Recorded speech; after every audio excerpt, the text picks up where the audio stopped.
In terms of proving the paranormal, witness testimony is by far the most prevalent form of evidence. After that, there are images, both still and video, with which we are all familiar.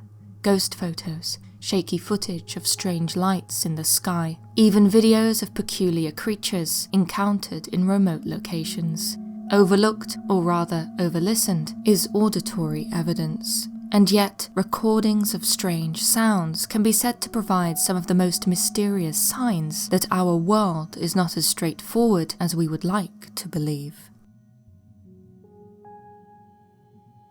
Far from what one might expect, instrumental transcommunication, namely attempts at communication with the dead via electronic devices, is not a new method of paranormal investigation. Its origins can be traced back to the early 20th century and the experiments of David Wilson and his Morse code messages.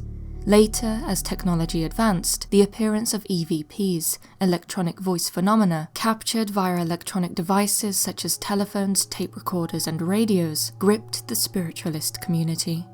Voices, utterances, words, and even full dialogues, which are described as having come from another dimension beyond time, have all been recorded via electronic means. In the present day, there is undoubtedly an overwhelming amount of underwhelming evidence circulating online.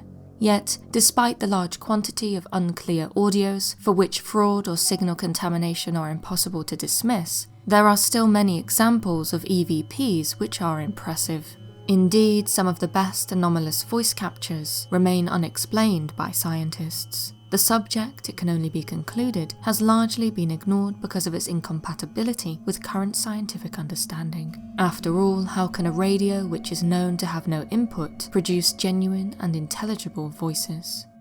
One such example of impressive ITC evidence dates back to the 1970s and the work of John Sutton, a little-known British psychic medium. Along with a friend and colleague, Tom Johansen, Sutton visited the Royal Air Force Aerodrome at Bircham Newton in Norfolk, England. During a séance at the aerodrome, Sutton and Johansen attempted to speak with the dead via a microphone and tape recorder. Sutton is said to have also communicated using his mediumistic abilities. The audio that they captured was phenomenal.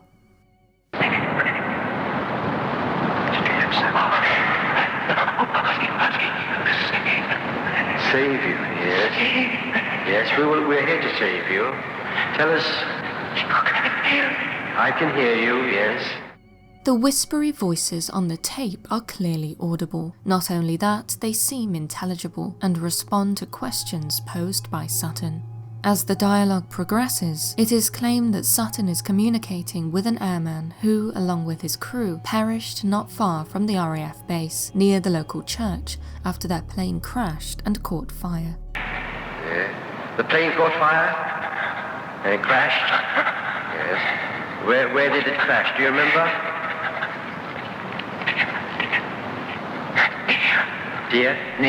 Near here.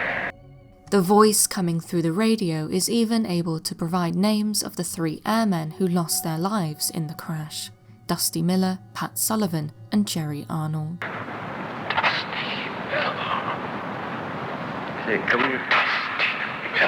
Dusty Miller. Dusty Miller. Pat Sullivan. Yes.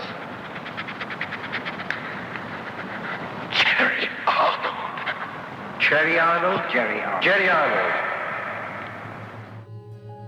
Astonishingly, the so-called spirit voice is incredibly clear. According to an article about the incident published in Psychic News on the 11th of June 1977, 3 years after John Sutton's death, investigators were able to confirm that a plane matching the description given by Sutton whilst in trance had indeed crashed near the local church and that its crew of 3 had perished.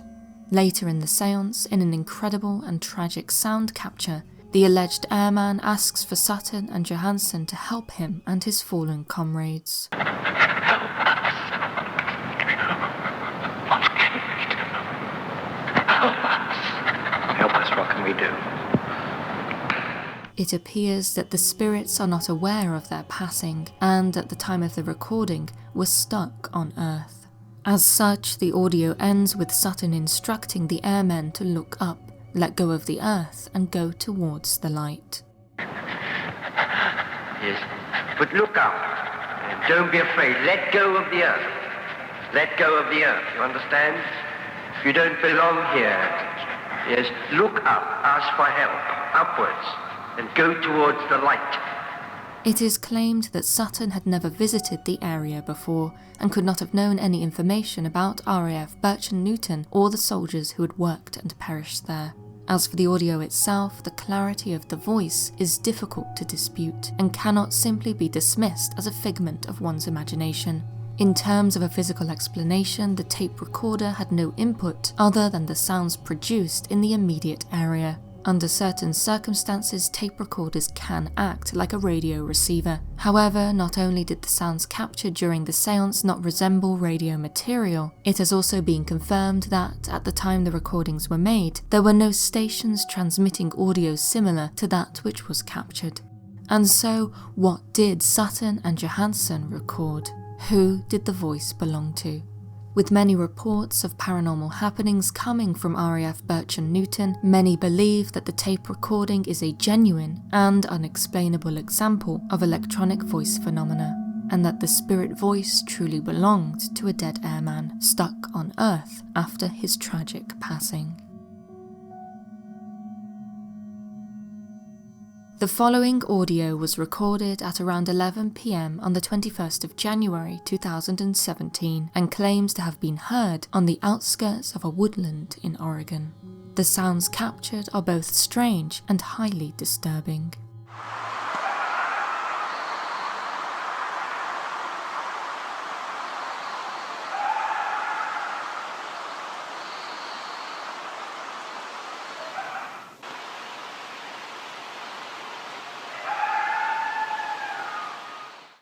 According to the man who recorded the audio and is seen on camera throughout, the sounds had been going on for around 15 to 20 minutes before he decided to go outside and investigate.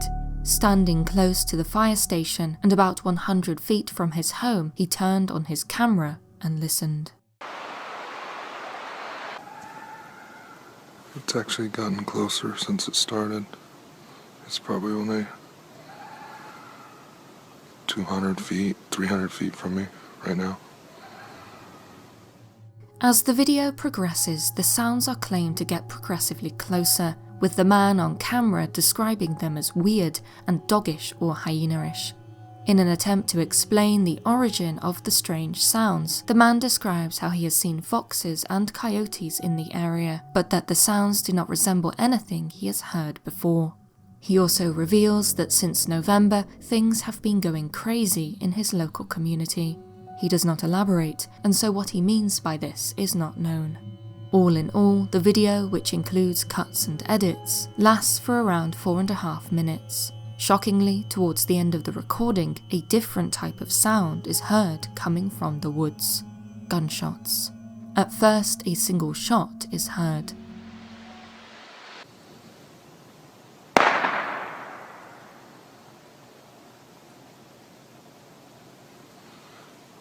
That was a gunshot. More follow, with dogs heard barking in the background as they are disturbed by the loud noises. Then there is an even more disturbing sound, as whatever it is that was making the peculiar howling laughter seems to have been spooked or even hit by a gunshot.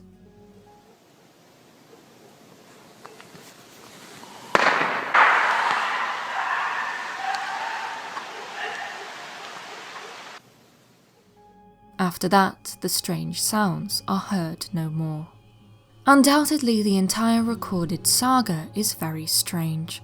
The howling laughter is haunting and does not appear to come from a recognizable source, with both the local resident on camera and others in the comments section of the video who claim to have experience with wildlife, including canines like wolves and coyotes, confirming that the sounds do not resemble any animals that they know. Indeed, recordings of coyotes, for example, can be said to be dissimilar.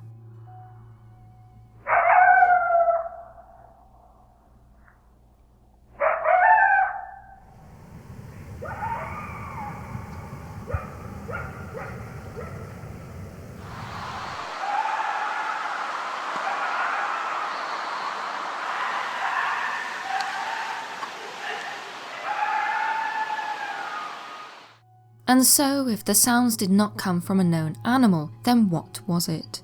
One explanation is that the noises were made by a scientifically unknown animal, namely Bigfoot. Oregon is, after all, regarded as a hotspot for sightings of large bipedal apes consistent with Bigfoot descriptions. Another suggestion is that the sounds were human, and that the origin may have been sinister. Either that, or the sounds were produced by some manner of human creature hybrid, such as a Wendigo. Then there is of course the conclusion that the audio is fake. Whilst there is no specific evidence that this is so, it could be argued that the man's reactions on camera are not what one would expect from someone experiencing something so unsettling, especially when gunshots are heard. The man is remarkably calm and does not remove himself from what could be a potentially dangerous situation. This, of course, does not prove anything either way, but is merely an interesting observation within what can only be described as an extremely strange and inexplicable recording.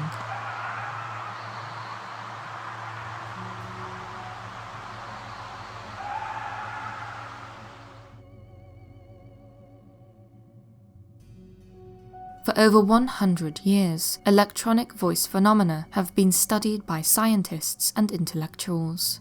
One of the most remarkable studies into EVPs can be said to have begun in 1959, when Fredrik Jörgensen, a Swedish film producer and painter, was recording birds. In those recordings, he claimed to have heard the voices of his deceased relatives speaking to him. This experience changed his life, and even inspired him to write a book titled Voices from Space.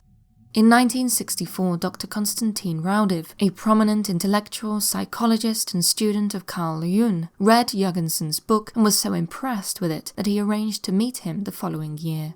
Over the coming years, they researched EVPs together and claimed to have captured the voices of discarnate people in over 100,000 recordings. In 1971, they released a vinyl introducing some of their research to the British public, named Breakthrough. This collection has stood as a significant milestone in EVP research ever since. Within this work are many examples of Raudiv's supposed communications with deceased people in multiple languages. Many of the personalities that appear in the EVPs are famous historical figures, like the Spanish philosopher José Ortega y Gasset, whom Raudiv knew personally in life. Recorded in a laboratory setting, it has been said that there was no risk of radio signal contamination at the time of recording, thus making these voice captures extremely impressive. One example from the recording presents an EVP from a voice claiming to be Gasset speaking in Spanish.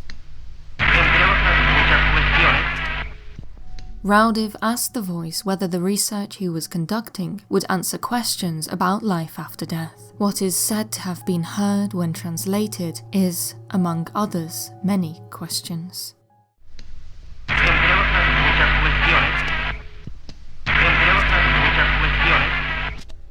Raudiv claimed that these sorts of telegram-style short statements are not uncommon amongst the dead. He theorized that their speech is limited by the type of consciousness they possess in the beyond, as well as by their mode of communication.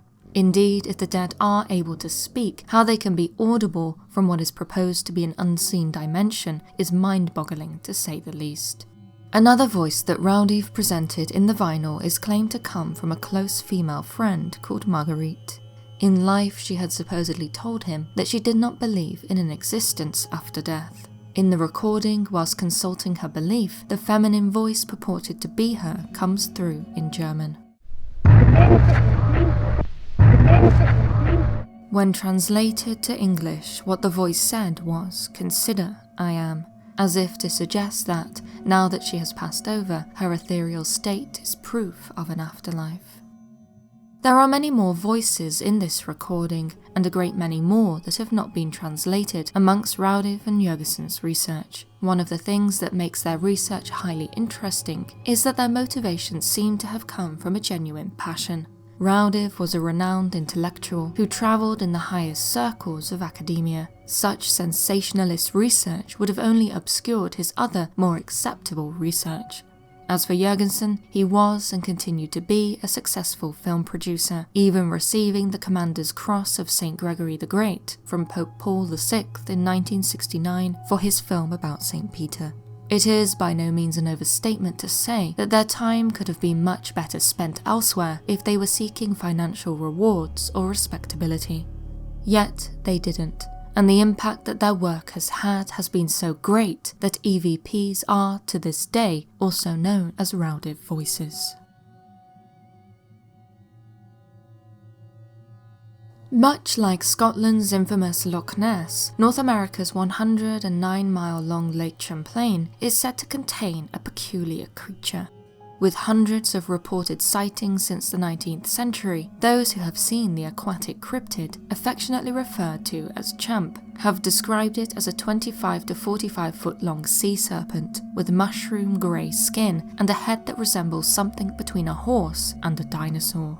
In 1977, Sandra Mancy, along with her husband Tony, had taken her children for a day out besides Lake Champlain when she saw something with an elongated neck emerge from the water in the distance. Sandra and Tony thought it looked like a dinosaur and, scared that it was aggressive, hurried to move their children away from the water's edge.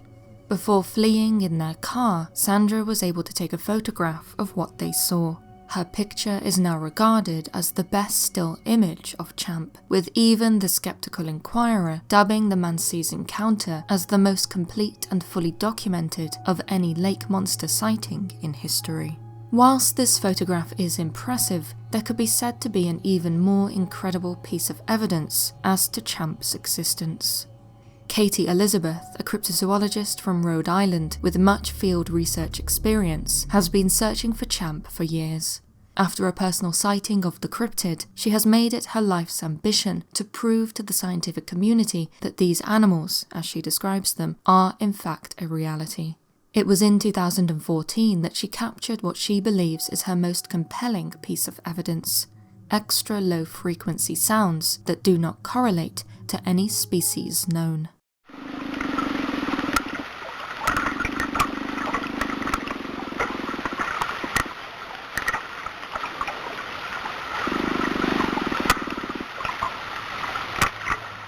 The sounds were recorded underwater using a hydrophone, whilst Elizabeth was out on the lake near a spot called Scotch Bonnet. According to Elizabeth, the sound was so deep of a frequency that it made the hairs stand on the back of her neck. When interviewed about the incident, she stated that she was confident that the sounds were Champ and not anything else. At the time of the recording, there was nothing in sight. There was no one near us. In the years since, the audio has been analysed by various experts. Despite scientific eagerness to match them to a known animal, the echolocation-like sounds remain unexplained. The best explanation has been that they resemble the sounds of a beluga whale. However, when one listens to recordings of the echolocations of this species, they are completely different and nowhere near as deep as those captured by Elizabeth's hydrophone.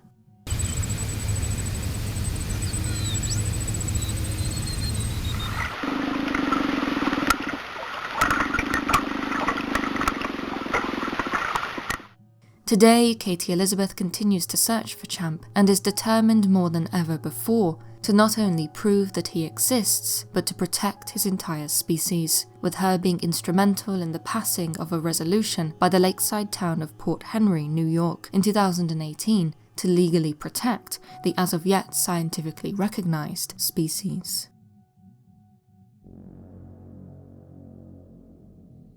There are many photographs and videos of UFOs, but notable audios are amongst the rarest type of evidence.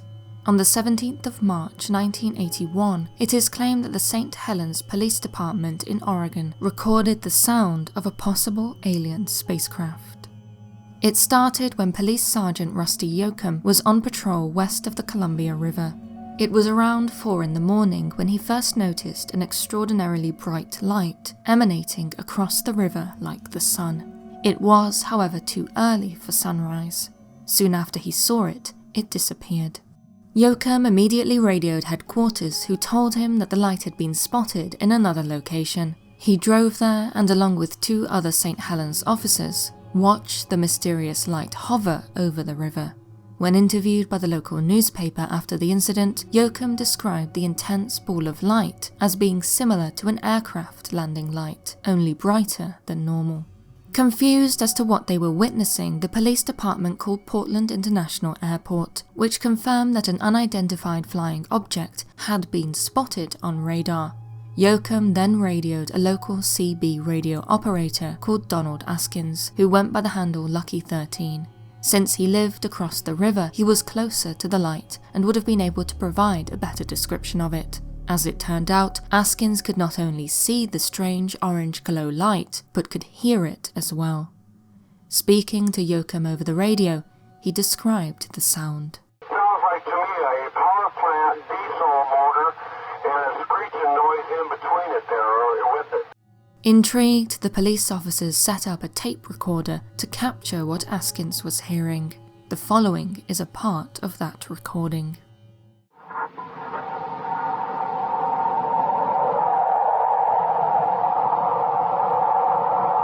Sounds like it's revving up its engines.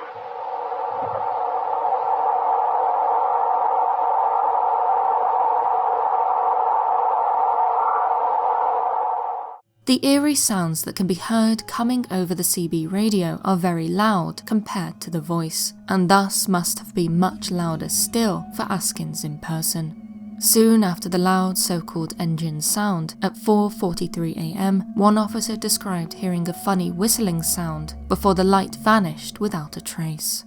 With no explanation as to what they had just witnessed, the orange glow light could only be described as unidentified. This rare audio of a purported UFO has remained mysterious ever since it was recorded.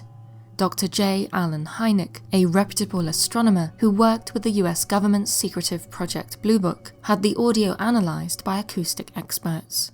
They concluded that they had not heard any sound like that in nature, and that it was certainly not a helicopter. As for Hynek himself, he stated that the audio was a total puzzle. Other commentators in search of a terrestrial explanation have speculated that it might have been a rocket test from a nearby military base. This, however, has never been confirmed and would not account for the peculiar hovering of the orange glow object. Then there are others who have condemned the police recording as an elaborate hoax made by a bored small-town police department. With no specific evidence to discredit the reputations of those involved, this argument seems like little more than grasping for straws. Ultimately, no one has been able to thoroughly explain the light or the sound which was recorded on that day. In fact, its mystery remains so profound that the incident does not receive as much attention as one might expect. A sinister detail, perhaps, being that a mere 5 minutes after the police department received confirmation from Portland International Airport as to the object's appearance on their radar, the airport phoned back denying all knowledge of its existence. Why was this? Had the St. Helens Police Department seen, and more importantly heard, something that they should not have? An impossible thing, the case has now been discarded, too outside of the known to touch. Thank you for watching. If you enjoyed this video, please be sure to like and subscribe for more of the paranormal. Equally, don't forget to sign up to my email newsletter over on paranormalscholar.com to never miss a new video. And if you cannot wait for my next upload, why not watch the video suggested on screen now? Until next time.